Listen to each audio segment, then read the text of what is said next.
Bismillahirrahmanirrahim. Assalamualaikum warahmatullahi taala wabarakatuh. Perkenalkan, nama saya Fathur Razi, NPM 2019-501004, Prodi Ilmu Komputer semester 6. Pada video kali ini, di sini kami akan membahas sedikit tentang teknik-teknik evaluasi. Yang dimana pembahasan ini merupakan tugas dari Bapak Hamdani selaku dosen dari materi HCI. Untuk pembahasan yang pertama yang akan kita bahas yaitu tentang pengertian atau definisi dari evaluasi itu sendiri, yaitu apa itu evaluasi. Jadi evaluasi itu digunakan untuk melihat apakah hasil rancangan dengan proses uji coba sistem yang telah dibuat sesuai dengan permintaan pengguna atau user. Jadi evaluasi ini biasanya dikerjakan atau digunakan setelah sistem itu sudah dibuat, sudah dirancang dan sudah dibuat, sudah menjadi hasil. Nah, tujuannya untuk apa? Agar si pengguna itu bisa tahu apakah sistem yang dibuat itu sudah sesuai dengan permintaan atau masih belum. Jadi itu adalah evaluasi. Proses evaluasi ini tidak dikerjakan dalam satu fase proses. Jadi proses evaluasi ini tidak hanya dilakukan dalam satu proses, yaitu proses perancangan, tetapi melalui perancangan dengan prinsip lifetime atau secara bertahap. Dengan hasil dari evaluasi dikembalikan untuk memodifikasi perancangan. Jadi itu yang dimaksud dengan teknik evaluasi. Yang kedua yaitu yang akan kita bahas yaitu tentang tujuan dari evaluasi itu sendiri. Tujuan evaluasi itu ada 3. Yang pertama yaitu melihat seberapa jauh sistem berfungsi. Jadi tujuan yang pertama ini, tujuan dari evaluasi ini dikhususkan untuk user. Jadi user itu bisa melihat, user atau klien. User atau klien itu adalah orang yang meminta dibuatkan sebuah sistem itu.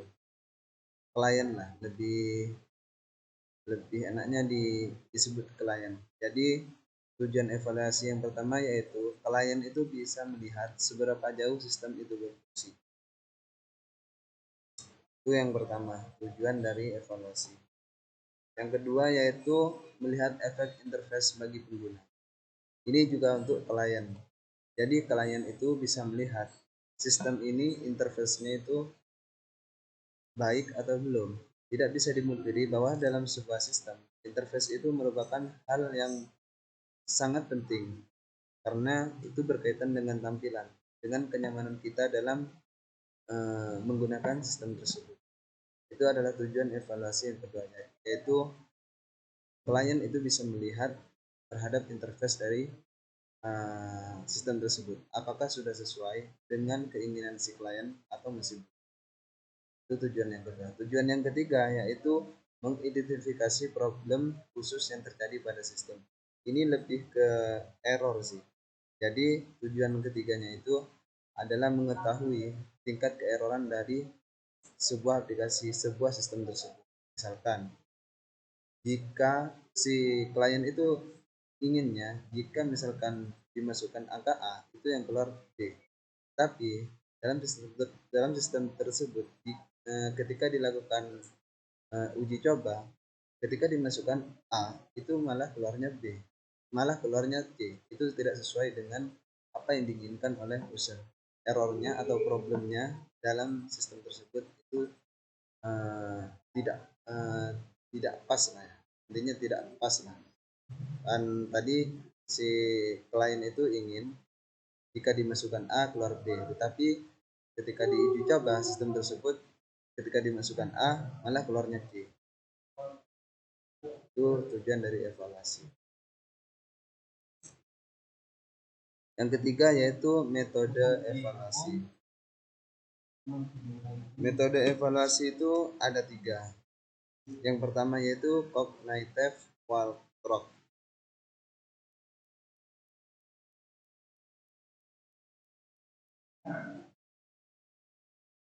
Metode yang pertama ini, cognitive walkthrough, itu bertujuan untuk mengevaluasi perancangan dengan melihat seberapa besar dukungan yang diberikan ke pengguna guna mempelajari berbagai tugas yang diberikan. Jadi itu yang dimaksud dengan metode cognitive walkthrough. Yang kedua yaitu heuristic evaluation. Hampir sama dengan metode yang pertama yaitu cognitive walkthrough. Cuman metode yang kedua ini lebih terstruktur atau terarah. Itu metode yang kedua. Metode yang ketiga yaitu review based evaluation, di mana evaluasi antara psikologi eksperimen dengan interaksi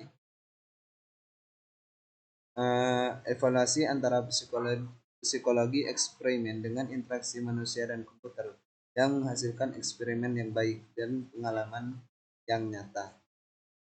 Misal pada daya guna dari tipe menu yang berbeda, pemanggilan nama perintah, dan pemilihan ikon. Jadi itu yang disebut dengan review based evaluation. Yang ketiga yaitu yang selanjutnya yaitu evaluasi implementasi. Yaitu perbedaan yang besar dengan evaluasi adalah keberadaan implementasi sistem yang ada dalam berbagai bentuk. Hal ini dapat dimulai dari simulasi kemampuan interaktif sistem. Sebagai contoh, Wizard of Oz melalui fungsi prototipe dasar sampai dengan sistem yang telah diimplementasi secara keseluruhan. Metode evaluasi implementasi itu ada 3. Yang pertama yaitu metode empirik atau bisa disebut dengan evaluasi eksperimen. Dan yang kedua yaitu perancangan eksperimen. Dan yang ketiga yaitu pengukuran statistik.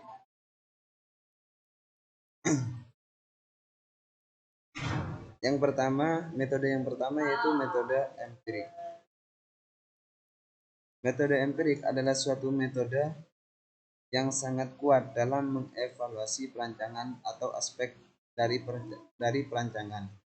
Itu menggunakan eksperimen yang terkontrol. Ini menyediakan kenyataan empiris untuk mendukung klaim umum atau hipotesis.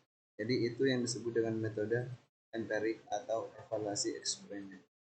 Yang kedua yaitu metode perancangan eksperimen, yang dimana pemilihan metode,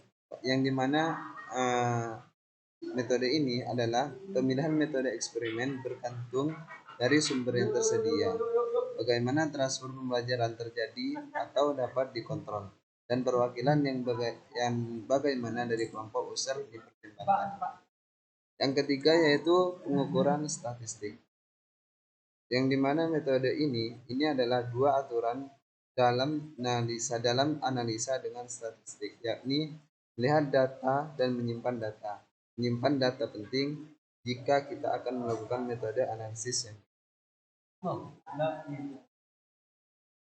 selanjutnya yaitu pedoman memilih metode evaluasi.